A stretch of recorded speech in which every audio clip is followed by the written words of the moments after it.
Yes बेटा, आज हम स्टार्ट करेंगे नेक्स्ट चैप्टर नंबर 12 एटम्स। ठीक है, तो ये बहुत ही सिंपल चैप्टर है। ठीक है, फर्स्ट ऑफ ऑल क्योंकि इसका कुछ पोर्शन आपने केमिस्ट्री में भी पढ़ा हुआ, कुछ पोर्शन क्या ऑलमोस्ट जो चैप्टर आपने ये एटम है जो हम पढ़ने जा रहे हैं वो आपने केमिस्ट्री में भी पढ़ा हुआ। तो बहुत ही सिंपल चैप्टर है, बहुत ही ईजी चैप्टर है। ठीक है, तो फर्स्ट ऑफ ऑल हम इसका इंट्रोडक्शन देखेंगे कि एटम क्या होता है। तो एटम क्या होता है कि इस दुनिया में कोई भी पार्टिकल है, ठीक है, उस पार्टिकल को हम डिवाइड करते जाएंगे, उसकी साइज और छोटी होती जाएगी। ठीक है, तो फर्दर डिवाइड करते तो जो सबसे छोटा पार्टिकल, जो सबसे छोटा इंडिविजुअल पार्टिकल जो होता है, that individual particle is called atom. ठीक है, वो सबसे छोटा वो पार्टिकल, वो सबसे छोटा वो पीस, ठीक है, जिसको अब हम फर्दर डिवाइड नहीं कर पाएंगे, उस छोटे से पीस को हम बोलते हैं एटम। क्या बोलते हैं? एटम बोलते हैं। ठीक है, तो all elements consist of very small individual particle which is called atom. Her element एक सबसे छोटे एक इंडिविजुअल पार्टिकल से मिलकर बना है, जिसको हम बोलते हैं एटम। जैसे भी कि मैंने आपको बोला कि किसी भी ऑब्जेक्ट को हम बारीक पीसते जाएंगे,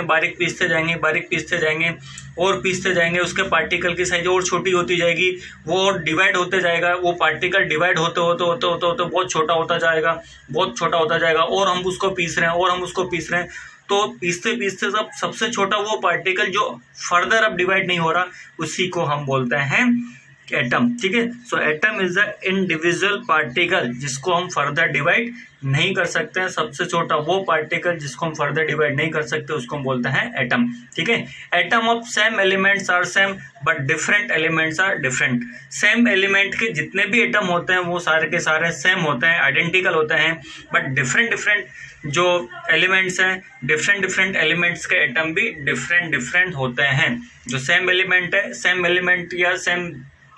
एलिमेंट के अंदर जितने भी एटम होंगे, सपोज 100 है, 1000 है, तो सारे के सारे आइडेंटिकल होंगे, बट डिफरेंट जो एलिमेंट है उनके जो एटम होंगे वो डिफरेंट होंगे। ठीक है, और जो एटम की जो साइज है वो बहुत छोटी होती है। ठीक है, अप्रोक्स 10⁻⁻10 मीटर जो एटम है, एक स्पेरिकल कंसीडर किया गया। एटम की जो साइज है वो स्पेरिकल कंसीडर की गई है, जिसकी रेडियस अप्रोक्स 10⁻10 मीटर है। ठीक है, तो size of atom is spherical with radius about 10⁻10 metre. ठीक है, तो इस चैप्टर में बेसिकली हम क्या करेंगे, इस चैप्टर में हम बेसिकली एटम के स्ट्रक्चर की बात करेंगे। ठीक है, तो एटम के स्ट्रक्चर से रिलेटेड यहाँ पर 3 साइंटिस्ट लोगों ने यहाँ पर व्यू दिए हैं। ठीक है, 3 साइंटिस्ट लोगों ने यहाँ पर मॉडल दिए हैं एटम के।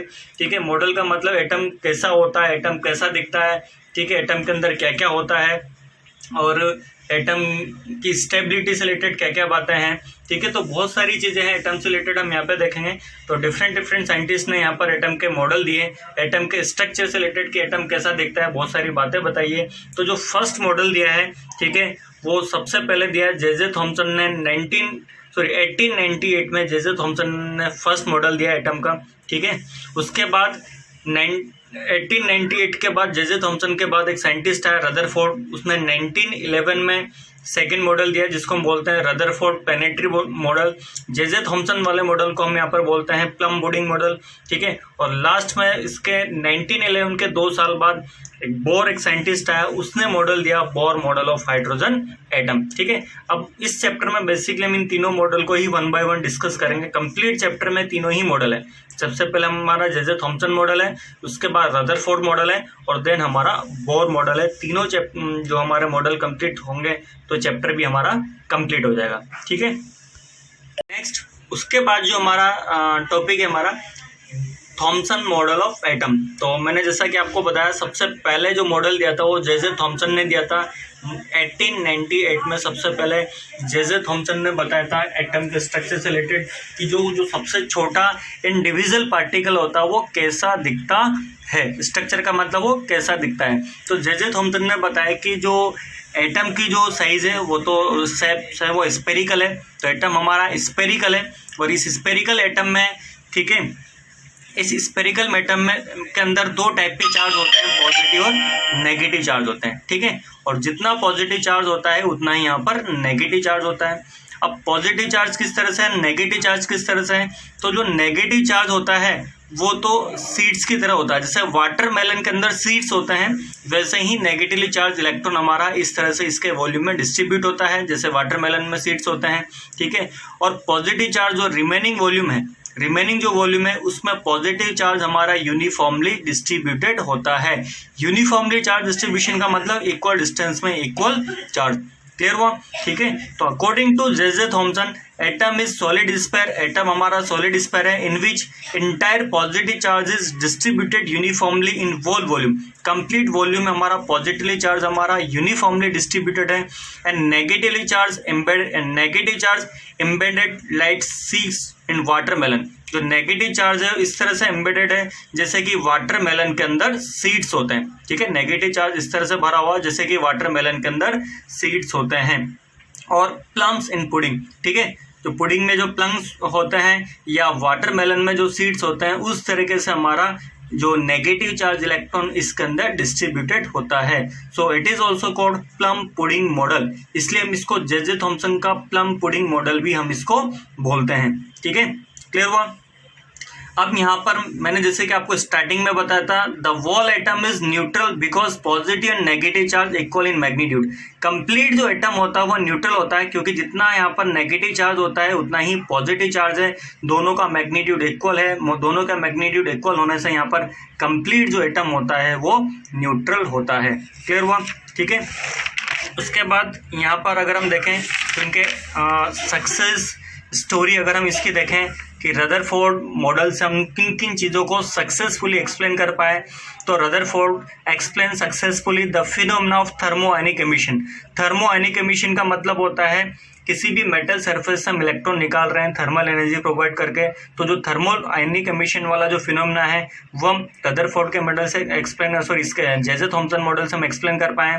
फोटो इलेक्ट्रिक एमिशन भी हम यहाँ पर जे थॉमसन मॉडल से एक्सप्लेन कर पाते हैं। फोटो इलेक्ट्रिक एमिशन का मतलब भी आप जानते हो कि किसी भी मेटल सरफेस से इलेक्ट्रॉन को निकालने का जो प्रोसेस होता है लाइट एनर्जी इंसिडेंस करके उसको बोलते हैं photo electric emission. And ionization, ठीक है, आयोनाइजेशन का मतलब एटम से जो इलेक्ट्रॉन निकालने का जो प्रोसेस होता है उसी को भी हम आयोनाइजेशन बोलते हैं, क्लियर हुआ, ठीक है। तो यहाँ पर जो जे थॉमसन का मॉडल था उसने थर्मोआयनिक एमिशन, फोटो इलेक्ट्रिक एमिशन और आयोनाइजेशन जैसे फिनोमेना है वो सक्सेसफुली एक्सप्लेन करके बताएं, ठीक है। तो ये चीज़ें तो उसने सक्सेसफुली एक्सप्लेन करी, बट फेलर कहाँ पे जाके वो फेल हो गया, कौन सी जो चीज़ें हैं वो एक्सप्लेन नहीं कर पाया, ठीक है। तो सबसे पहले J Thomson model fail to explain the scattering of alpha particle, ठीक है। जो अल्फा पार्टिकल स्कैटरिंग एक्सपेरिमेंट था रदरफोर्ड का, उसका जो रीज़न यहाँ पर जे थॉमसन का मॉडल एक्सप्लेन नहीं कर पाया कि क्यों अल्फा पार्टिकल सेंटर की डायरेक्शन में अल्फा पार्टिकल जा रहा तो डिफ्लेक्ट हो रहा है और जो अल्फा पार्टिकल दूर है वो डिफ्लेक्ट क्यों नहीं हो रहा। नेक्स्ट टॉपिक हमारा रदरफोर्ड अल्फा पार्टिकल एक्सपेरिमेंट ही होगा जिसको आप डिटेल में डिस्कस करेंगे। तो वो जो रदरफोर्ड अल्फा पार्टिकल का स्कैटरिंग का एक्सपेरिमेंट था उसको यहाँ पर जे थॉमसन एक्सप्लेन नहीं कर पाया, ठीक है।